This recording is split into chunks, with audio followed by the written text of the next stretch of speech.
The first ship did not look like a ship. It looked like a city block torn from the ground and hung upside down in the sky. Flat plates of silver, long ribs of black bone, lines of blue fire crawling like veins beneath a skin of metal. It drifted over the Atlantic like a new continent that had forgotten what an ocean was. People stopped in the streets. Cars rolled to a slow halt. 1,000 phones lifted. In Karachi, schoolchildren pointed from a rooftop. In Lagos, a street drummer missed his beat and laughed in shock. In a Brazilian favela, a grandmother crossed herself and then crossed herself again. On a Michigan highway, a trucker pulled over, killed the engine, and listened to a world that had gone quiet. Then the other ships came. They did not roar. They hummed like a giant beehive very far away. They took places above the world, one over the Pacific, two over Asia, one over Europe, one over Antarctica, one over the equator where the air was thin and fierce. No missiles rose, no planes scrambled at first. The silence held tight and aching. The voice broke it. It came through every screen and speaker at once. It came without language and yet in all languages. It carried weight and calm and something like grief. "People of Earth," the voice said, "do not fear, we are the Caroni, we come to protect you." The words slid down every spine. Some cried, some laughed, some cursed. In a Detroit machine shop, a man in a stained gray jacket looked up from a workbench and snorted. His name was Jack Arden. He was tall in a way that made him seem to fold into rooms. He had the kind of face that kept history behind the eyes, lined early, a little tired, a lot stubborn. A faded tattoo wrapped his forearm, black ink and old unit numbers he never spoke about. He wiped grease on a rag and kept listening. "The galaxy is dangerous," the voice went on. "We have watched you struggle. We have seen your wars and your kindness. We have seen your courage. You are not yet ready for what hunts in the outer dark. We vow to stand between you and it. We vow to guard your home. You will be safe." A second voice joined the first. This one had warmth, a lower pitch, a hint of rhythm like someone who liked to sing when no one was listening. "We ask nothing in return," the second voice said. "Let us build shields in your sky. Let us teach medicine. Let us share power that does not poison. Trust us and we will protect you." The shop's radio was old and tinny, but even through that thin sound Jack could hear a careful choice in the words. He took a drink from a warm bottle of water and set it down slow. "Protect us," he said aloud to no one. He grinned without humor. "That's it." "Jack," said Leela from the far side of the shop, "maybe we could try a thank you first." Leela was 24, small, intense, with hair tied in a bright scarf and eyes that had not yet learned to dim. She had crossed half a world to get to this factory and the work she loved. She learned fast and smiled faster. She also watched Jack like he was a puzzle she could solve if she kept at it.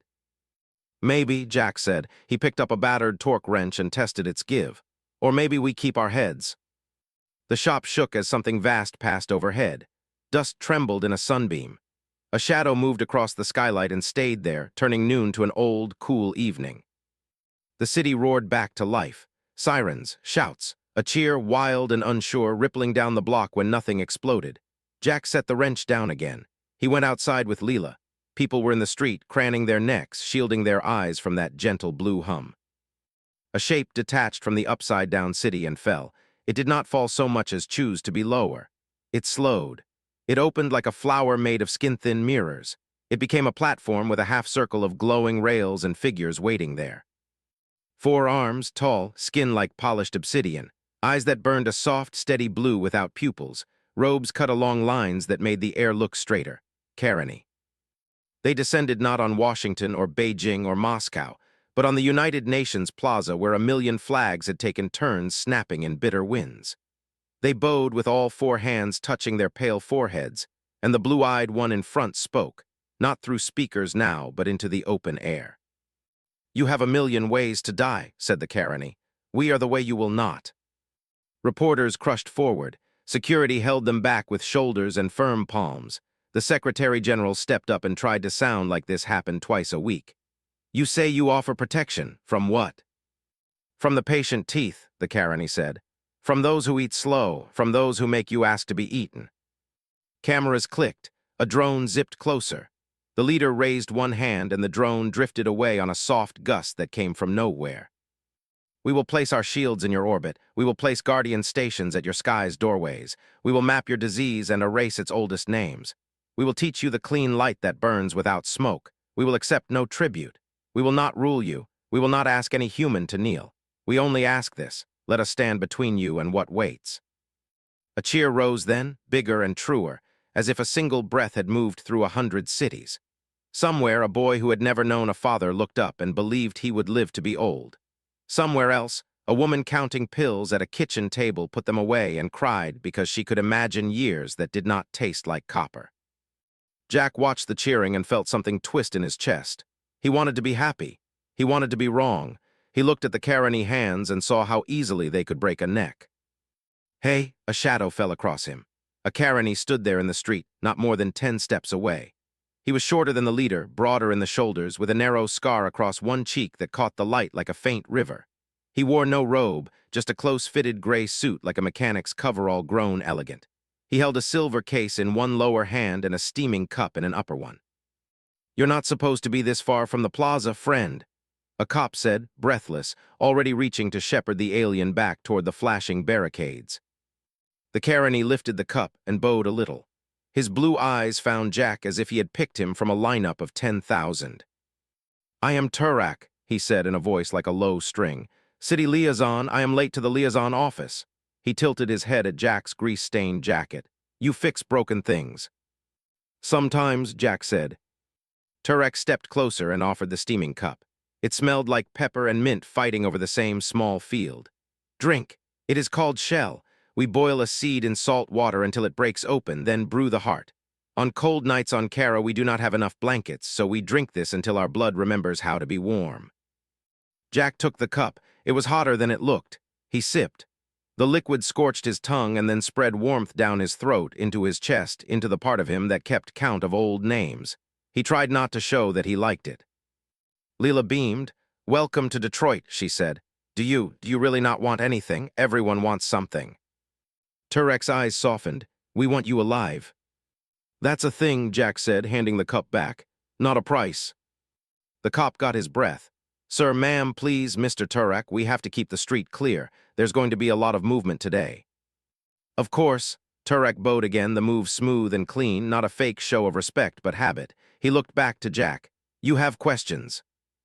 "Everyone has questions," Jack said. "Mine won't fit in one talk." "Good," Turek said. "Then we will talk more than once." He left with the steady stride of someone who had been taught not to hurry even when it mattered. Jack and Leela watched him go. "Okay," Leela breathed. "You have to admit that was cool." "It was cool," Jack said. He looked up again. The mass of the ship made his bones feel hollow. "Still doesn't make sense." "What does?" "Protection." He rolled the word with his mouth like a loose bearing. "Like we're little, like we can't put our own fists up." Leela tucked her scarf tighter against the light wind. "Maybe they've seen what we haven't. Maybe they're right." "Maybe." Jack thought of a mud road a world away, a 6-man team with 3 good radios, the way a dawn can sound like a scream when it hits the wrong hillside. He thought of a door that opened into a room that would never leave him. He did not say any of that. Or maybe it's more complicated. That afternoon, work stopped. Not by order, by gravity. People gathered in front of screens. The Carony gave demonstrations, a white box set on a table, and without wires, a town's lights glowed. A small sphere that when set spinning made the air smell like a thunderstorm and a patient's blood sugar fall to safe levels in an hour. A length of clear glass that became not a screen but a window to a place 1,000 miles away where a farmer laughed and waved as if she were right there in your kitchen. They taught simple words in their language and learned simple words in ours. They bowed so often that people started to bow back because it felt rude not to. They smiled with their mouths closed because their teeth were needle-fine and embarrassed them. They asked about baseball and weddings and why dogs liked them so much. At sunset, the UN held a formal address. The Carony leader spoke from a balcony wreathed in flags. Wind tugged at the cloth. The sun drew gold lines along every edge. Cameras fed the speech into every place you could set a chair and call it a room. "We will build shield platforms in your orbit. We will train guardians from among our own and from among you. We will leave the day you ask us to leave. This is our promise." The Secretary General nodded, voice raw with the trying to be careful. "We accept your help." A cheer like a wall of water hit the building. People laughed through tears. 3 presidents hugged awkwardly. A child blew a kiss at the sky and whispered, "Thank you." In the Detroit shop, Leela wiped her face with her sleeve and laughed at herself. Sorry, it's a lot.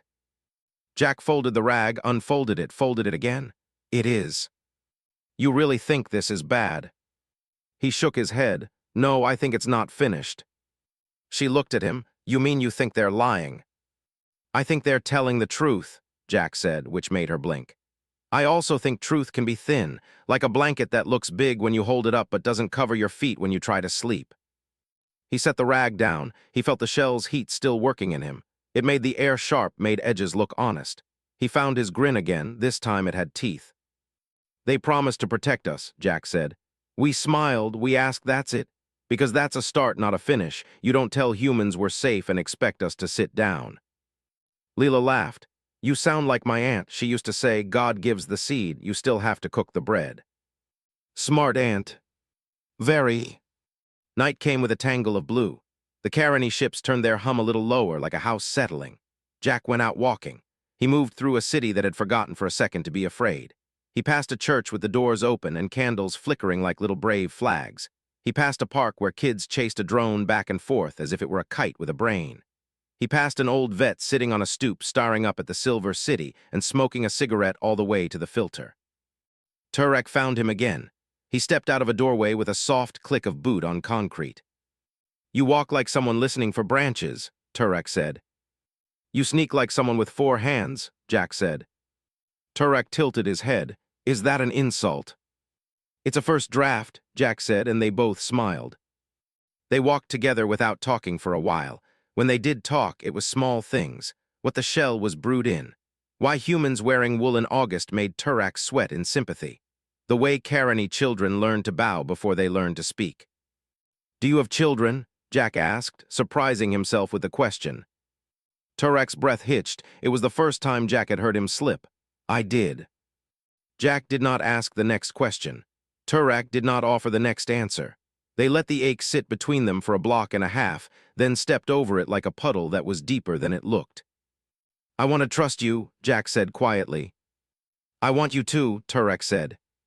Jack nodded. Then do me a favor. What? Don't treat us like we're glass. Turek's blue gaze held steady.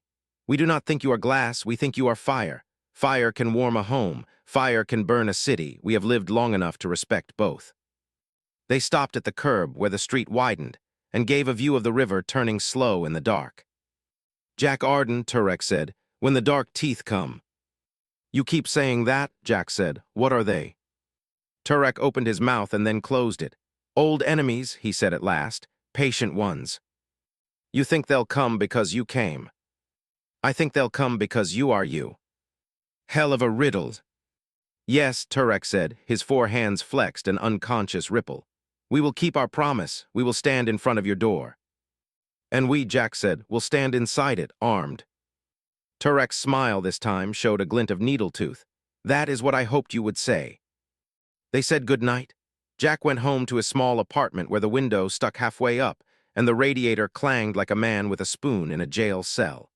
He lay on his back and watched the ceiling throw blue light back at him from the hum outside.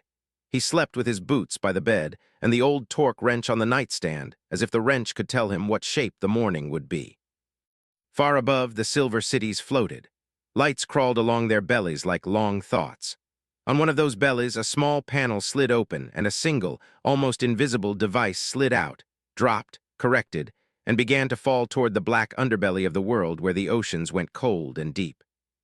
No one on Earth saw the other ships. They sat farther out past the orbit of Mars, painted in a darkness that swallowed starlight. They were not Carony. They were not kind.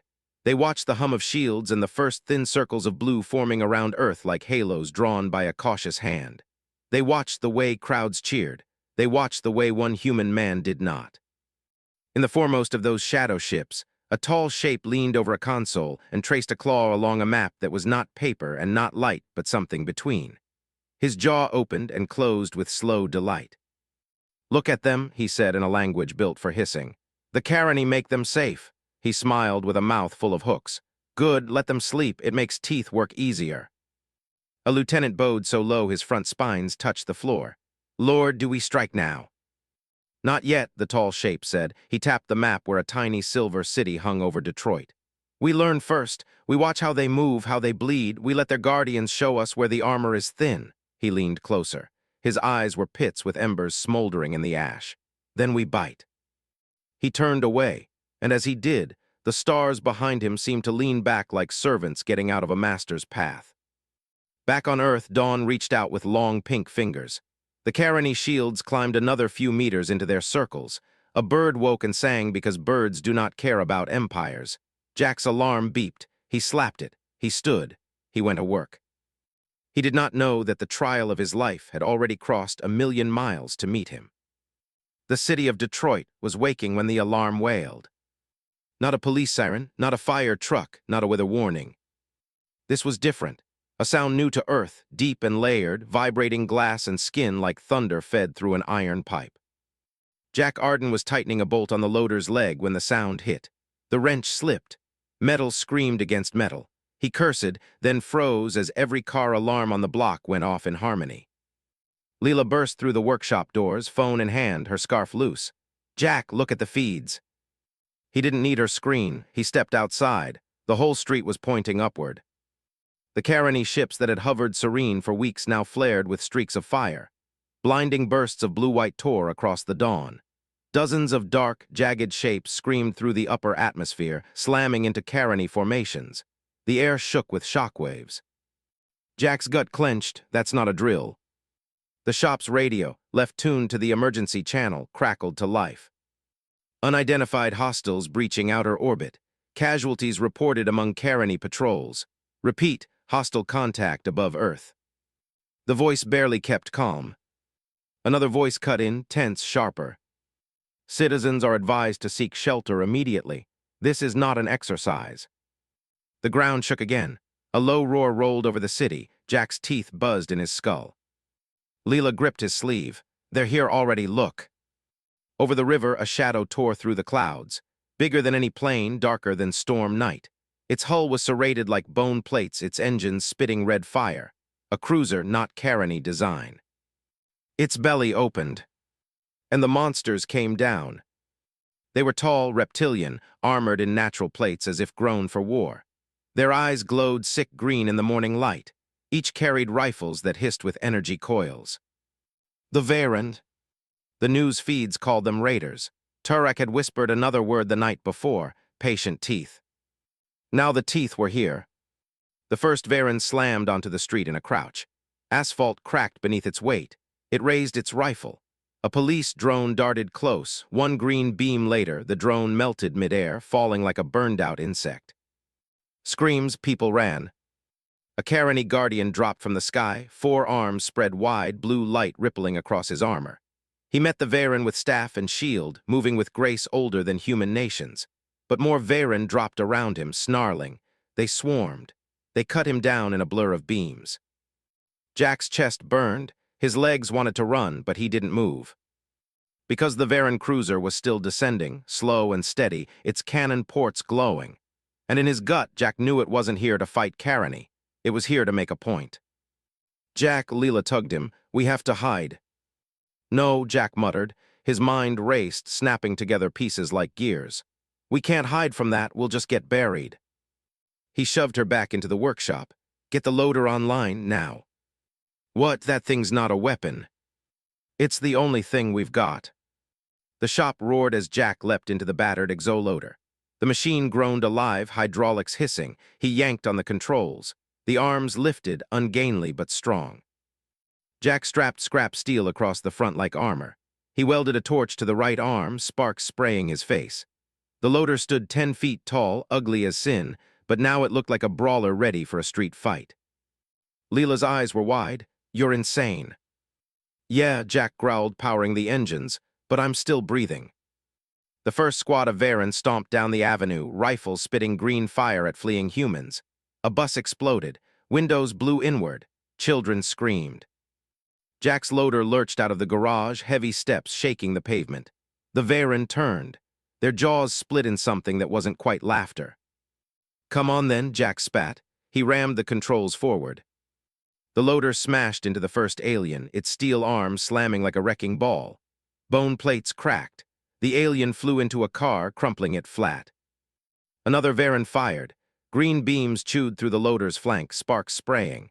Jack gritted his teeth, swung the torch arm wide, and cut the rifle clean in half. The alien screamed as molten shards scorched its armor. Jack roared, the loader roared with him.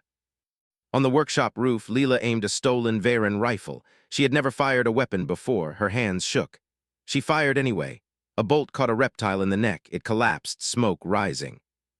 She gagged but kept shooting. From behind her, a deeper roar joined. Turak, blood streaming down one arm, stumbled into the street. He held no gun, only a heavy Carani tool that looked like a glowing hammer. With it, he smashed an alien to the ground, bones shattering like brittle wood. Arden, Turak shouted, voice hoarse but strong. "We fight together." For the first time in his life, Jack grinned in battle. Damn right. But the cruiser wasn't slowing. Its cannon mouth glowed brighter, brighter still, until the sky itself seemed to burn. Every radio, every device, every speaker in the city crackled with a Varen voice, guttural and cruel. "Earth belongs to us, your protectors are weak. Kneel and you may live." Jack spat into the loader's cup holder. Not happening. He looked up. The cannon was seconds from firing. "Leela," he bellowed, "get me into that ship's guts before it fires, or this city's gone." She scrambled over the console, hacking into the cruiser's systems with shaking hands. Lines of alien code flooded the screen. She gasped. "Jack," her voice cracked. "It's not just the city, that cannon's locked on Earth's core." Jack's blood ran cold. The street burned. Sirens and screams tangled into one endless wail. Smoke turned the morning sun into a bruised red eye watching the city die. Jack Arden's exoloader staggered forward, scorched and half-broken, but still moving. Its left plating glowed hot from alien rifle fire, and the welding torch blade sputtered sparks with each swing. Varen soldiers pressed down every block, their armored boots hammering asphalt into rubble. Their rifles spat green light that cut through cars, walls, flesh. People scattered, clutching children, dragging wounded neighbors. And above it all, that cruiser loomed, black, serrated, and alive with a cannon charging bright enough to blind. "Jack," Leela screamed from the workshop roof, her scarf torn, smoke streaking her face. She jabbed at her laptop, code streaming. "It's not aiming at us anymore, it's tunneling power deep, straight into the planet." Jack's knuckles went white on the loader's controls. A planetary kill shot. He'd heard of such weapons once, whispers during his military days. Crack a planet's crust, destabilize the core, world dies slow. A message and a warning wrapped in one. He growled, voice raw, "Not while I'm breathing." Turek stumbled to his side, still gripping his glowing Carani hammer, his black skin scorched where plasma had grazed him. His blue eyes locked on Jack's. "They will destroy Earth to break you before you can rise." His voice was low, vibrating like stone under pressure. "We cannot let them fire." Jack glared up at the cruiser, then back at Leela. "Can you get me inside?" She shook her head, typing so hard her fingers bled. "Not remotely. Their firewall's alive, it fights me back. You'll have to breach physically." "Then that's what we do." Jack shoved the loader forward, hydraulic legs grinding. He sprinted it toward the alien ship. Varen rifles lanced the street behind him, but he didn't slow. "Cover me," he barked. Leela screamed and fired stolen shots. Turek waded into a fresh squad, his hammer crackling as he smashed alien armor into splinters. Blood, red and black, splattered across cracked pavement. Jack leapt the loader onto a collapsed overpass, sprinted along its broken spine, then launched himself onto the descending cruiser's outer hull. The machine clamped on with magnetic boots and claws. For the first time since the war that had ruined him, Jack felt alive. The Varen didn't wait. Hatches hissed open. Soldiers poured onto the hull, rifles blazing. "Come on then," Jack roared. He swung the loader's steel arm, smashing two clean off the ship. His torch blade cut a third across the chest, the alien shrieking as molten armor sealed over its own lungs. More came. Jack fought like a man with nothing left to lose.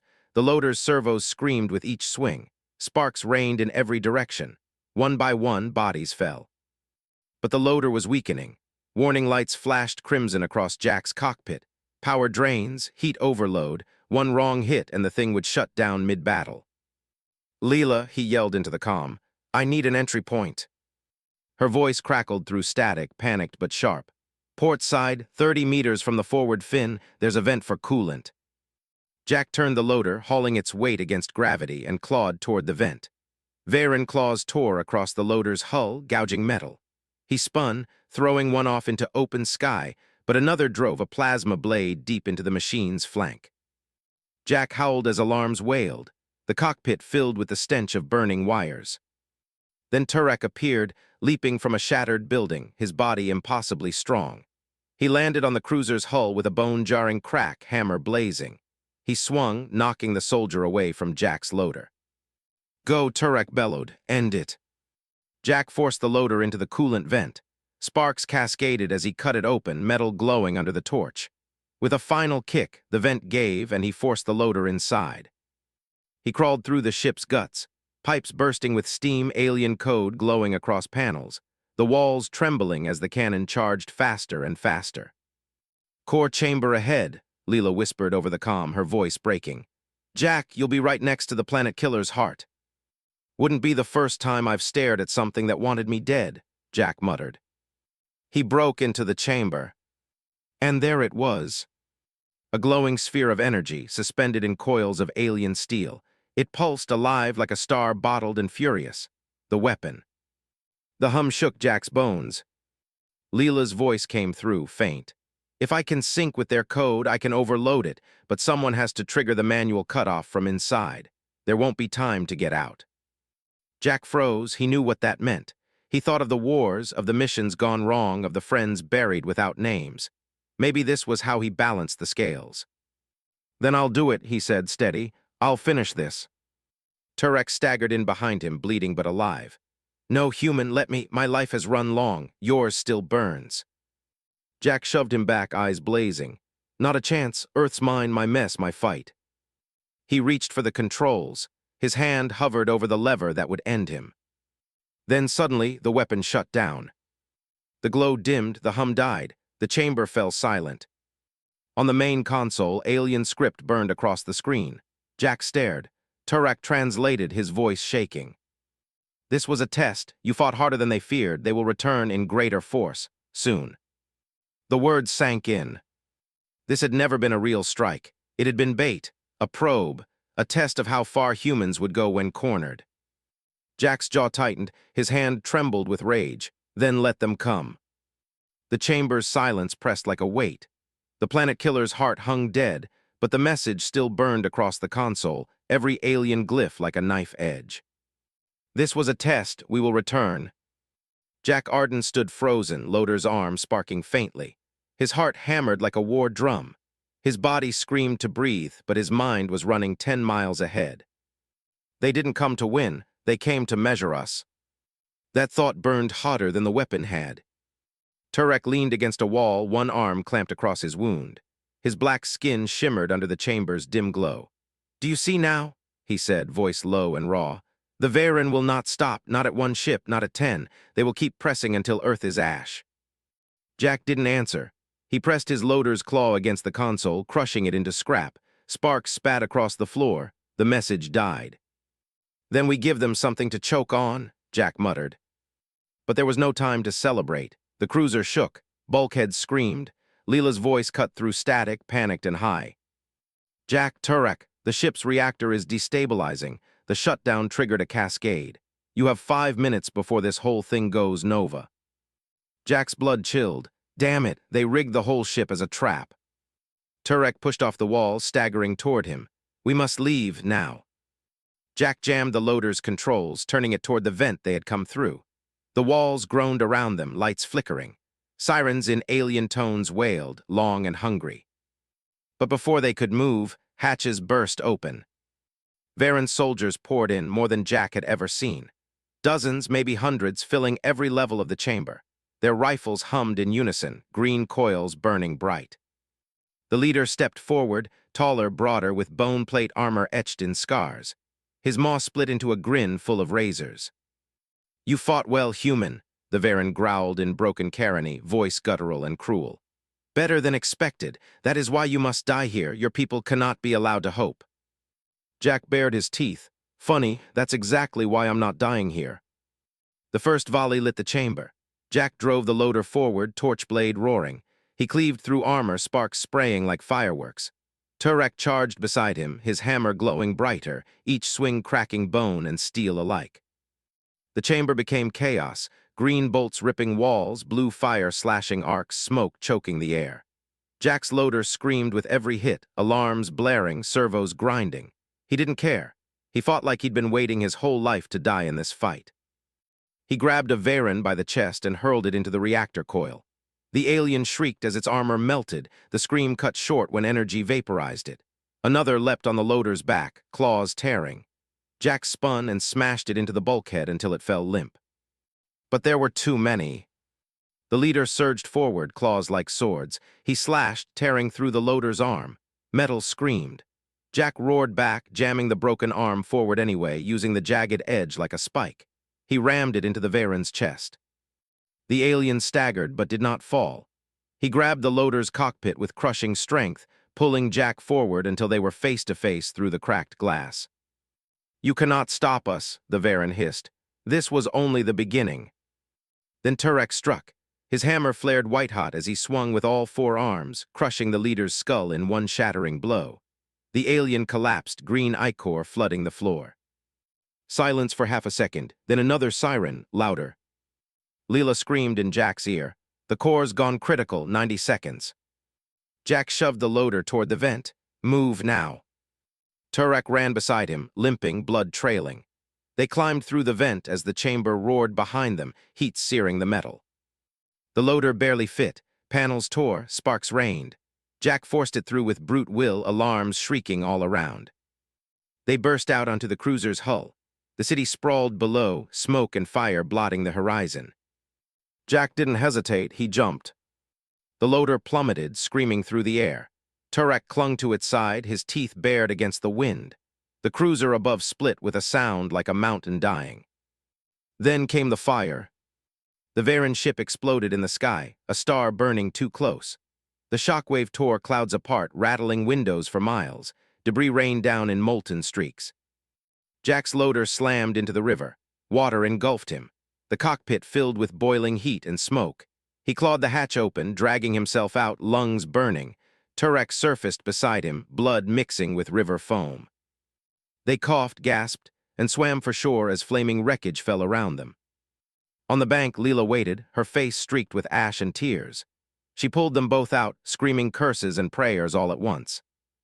Behind them, the last pieces of the Varen cruiser sank into the river, hissing into silence. Jack lay on his back, coughing, every muscle screaming.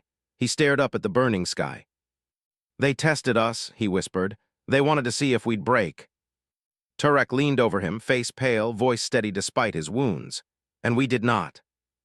Jack turned his head, eyes blazing with fury. "Then next time, they'd better come ready for a fight." The river still stank of burning steel. Smoke rolled across Detroit like a second sky.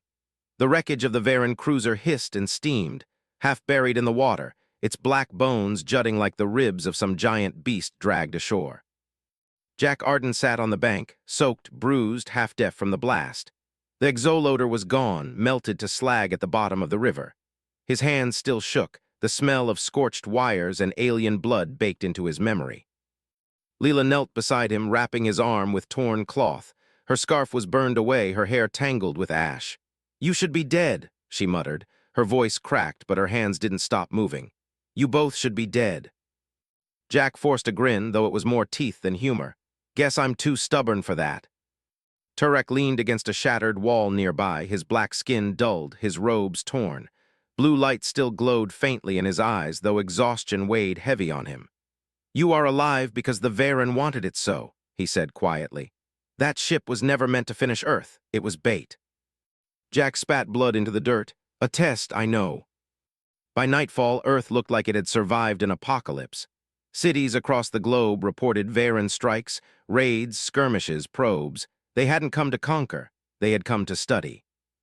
In London, Caroni Guardians fought shoulder to shoulder with human soldiers, holding bridges until the raiders withdrew.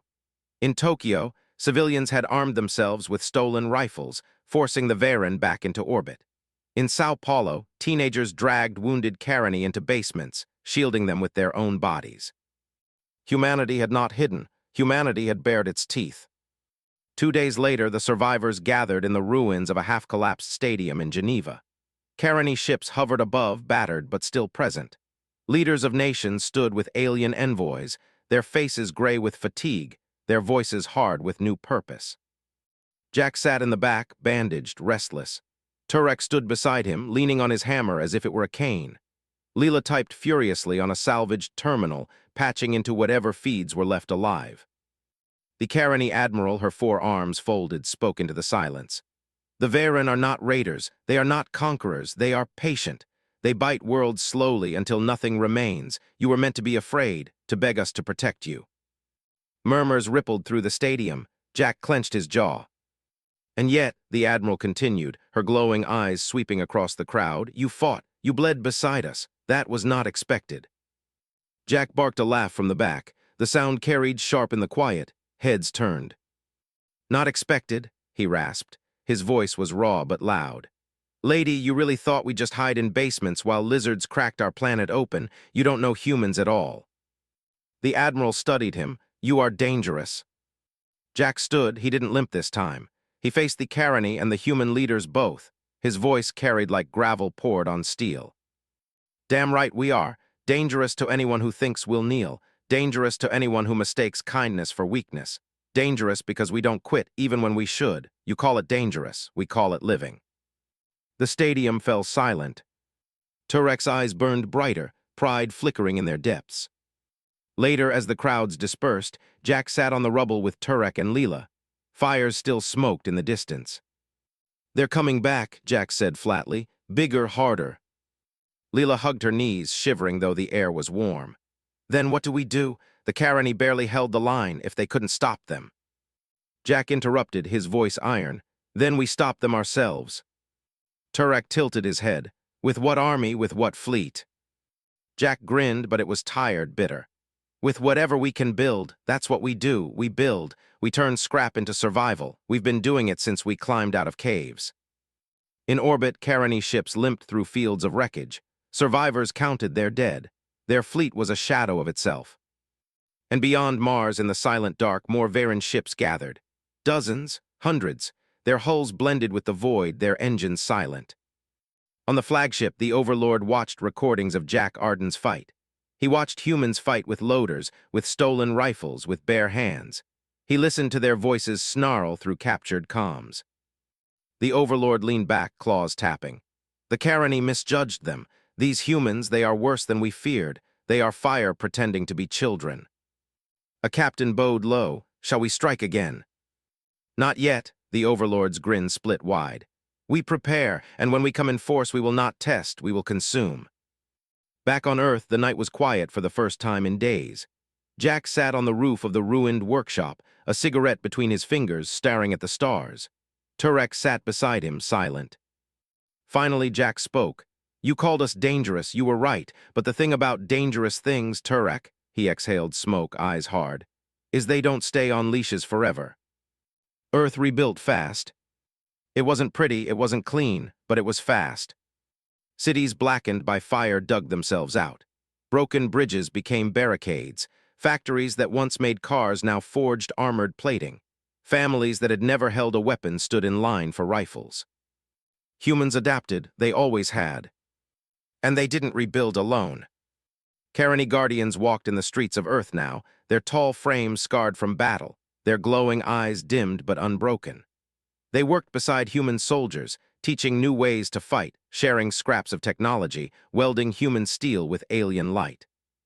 Jack Arden walked among them, limping but alive, every scar earned.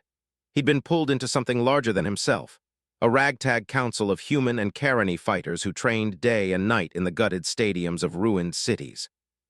For the first time since the war that had ruined him, Jack had a purpose. But shadows grew. One night, Leela hacked into an encrypted Carony channel. She burst into the workshop, breathless, laptop glowing in her hands. Jack, she gasped, you need to see this. Jack squinted at the screen. Alien glyphs scrolled like liquid fire. Beside him, Turek translated, his blue eyes narrowing. It's a message from the Galactic Council, Turek said, his voice dropped low, heavy. They are watching, they call Earth a risk. Jack frowned, a risk. Leela bit her lip. That's not all, they're voting whether to classify us as too dangerous if the motion passes. Turek finished grimly. They will purge you for the safety of the galaxy. The words hung heavy. Jack slammed his fist on the table. Tools rattled, bolts clattered. So that's it. They promise protection, then put us on trial like rabid dogs. Leela's voice shook. Jack, they're afraid of us. Good, Jack snarled. They damn well should be. Days later, Earth's first starship rose. It wasn't pretty, it wasn't sleek. It was patched together from Carony wrecks, Earth steel, and human stubbornness. They named it Resolve. Jack stood on its deck with Turek and Leela, staring at the stars. They were bound for the Council itself, summoned to speak before 100 alien species. You understand, Turek said, his deep voice echoing in the launch bay. This is not diplomacy. It is theater, they have already decided. Then we'll give them a show, Jack muttered. The Resolve ignited, climbing through fire and sky, pushing into the black. For the first time in his life, Jack wasn't just under the stars. He was heading into them. The Council's station was a ring the size of a continent, orbiting a pale gas giant. Its towers gleamed, spires stretching like needles into void. Fleets from 100 worlds floated outside, their weapons locked in perfect, silent discipline. As the Resolve approached, Leela's face went pale. Jack, those fleets aren't escorts, they're blockades. Jack leaned against the viewport. His jaw tightened. Dozens, no, hundreds of ships, all aimed at a single arrival at them. Damn, Jack muttered. They're not just waiting for our testimony, they're waiting for an excuse. The station's halls were colder than steel. Echoes carried forever. Alien ambassadors filled the chamber, their bodies strange, scaled, feathered, armored, crystalline. Voices overlapped, arguing in a dozen tongues, but one word carried through again and again: humans. Jack, Turek, and Leela entered. The room fell to a hush. A council speaker rose, a creature tall and mantis-like, with translucent wings that clicked as it moved. Its voice cut like knives. Humans, it declared, are reckless, unstable, dangerous. They fought the Varen with fury instead of retreat. They steal weapons, twist machines, and rise too quickly. If left unchecked, they will set fire to the galaxy. Applause followed, sharp, cruel, approving. Jack stepped forward, every eye burning into him. He didn't wear robes, he didn't polish his boots. He still smelled faintly of oil and smoke. He stared at them all, then spoke, his voice carrying rough and raw. You call us dangerous. Silence. Jack's lips curled into a grin. You're damn right we are, dangerous to anyone who thinks they can chain us. Dangerous to anyone who thinks we'll kneel. You think that's a threat? You're wrong, it's a promise. The chamber erupted in shouting, some furious, some fearful, a few awed. Turek's blue eyes glowed brighter, pride flickering like a fire. Outside the council chamber, alarms sounded, fleets stirred, guns shifted, the air crackled with tension. Inside, the speaker raised its mantis claws, hissing. So you admit it. You admit your species is a danger. Jack leaned forward, his voice low, dangerous as a drawn knife. Not a danger to the galaxy, a danger to anyone who underestimates us. The council chamber shook. Not from arguments, from gunfire. Alarms blared. Emergency lights turned the spires crimson. Voices overlapped in panic as fleets outside the station broke formation. The Varen had arrived. Jack Arden stood in the center of the chamber, fists clenched at his sides, as alien leaders screamed for order. The mantis-like speaker clacked its claws, shrieking. They come now because of you, because humans drew their hunger. Turek stepped forward, his four hands raised, his deep voice booming.